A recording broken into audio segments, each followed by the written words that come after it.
Hey everyone, welcome to my channel Mannat blogs. तो हम लोग यहाँ बैठ के जा रहे थे अपने ससुराल।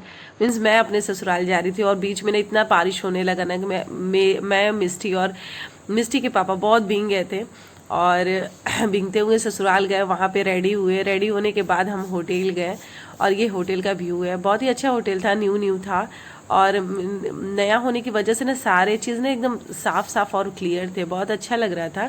और ये मेरी सानवी को बहुत ज़्यादा ही भूख लगी थी इसको, क्योंकि रात तो हो ही गई थी, 8 बज रहा था लमसम। और हम लोग पता है बहुत सिंपल तैयार हुई थी मैं, क्योंकि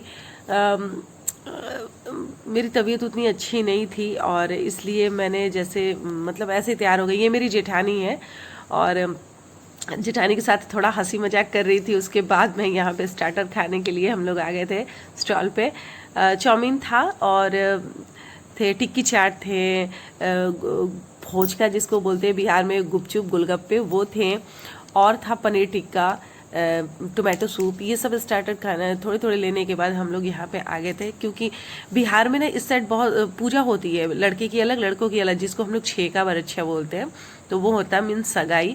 तो वो हो रहा था यहाँ पे। और ये होने के बाद ही हमारे यहाँ मतलब हमारे साइड बिहार में रिंग सेरेमनी होता है। यहाँ दुल्हन भी आ चुकी थी रेडी होके, बहुत ही प्यारी, बहुत ही क्यूट लग रही थी, एकदम डॉल की तरह लग रही थी।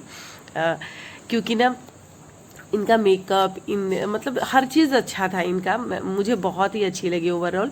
और ये दोनों की जोड़ी जो थी ना माइंड ब्लोइंग थी, बहुत ही ज़्यादा अच्छी थी, नज़र ना लगे। दोनों बहुत ही खुश नज़र आ रहे थे। दोनों की जोड़ी जो थी वो बहुत ही अच्छा, कहते हैं ना कि भगवान जोड़ी बनाकर भेजते हैं, बस वही था। बहुत ही अच्छी जोड़ी थी इन लोग की। तो मैं यहाँ जेठानी के साथ फ़ोटो क्लिक करी थी, लेकिन ये जो सामने कैमरा वाले आ जाते हैं ना भर भर के, मतलब पूरा डिस्टर्ब कर देते। खैर इनका तो लेना ज़रूरी था, हमारा लेना ज़रूरी नहीं था, लेकिन मैं ब्लॉग के चलते लेना तो ज़रूरी था मेरे लिए भी। तो यहाँ पे वो बैठ चुके थे और रिंग सेरेमनी के लिए सारे लोग उठ गए। और ये आ गई थी सूची जो निखिल की बड़ी बहन है, मीन्स मेरी जेठानी की बड़ी बेटी है। ये 2 बेटी और 1 बेटा है, तो ये बड़ी बेटी है और ये रिंग लेके तैयार थी अपनी भाभी को देने के लिए। इन्होंने एक हीरे की अंगूठी बनाई थी, बहुत ही प्यारी अंगूठी थी, बहुत ही अच्छी थी। और अपनी मतलब हीरे जैसी बहू के लिए हीरे की अंगूठी, और बहुत ही ज़्यादा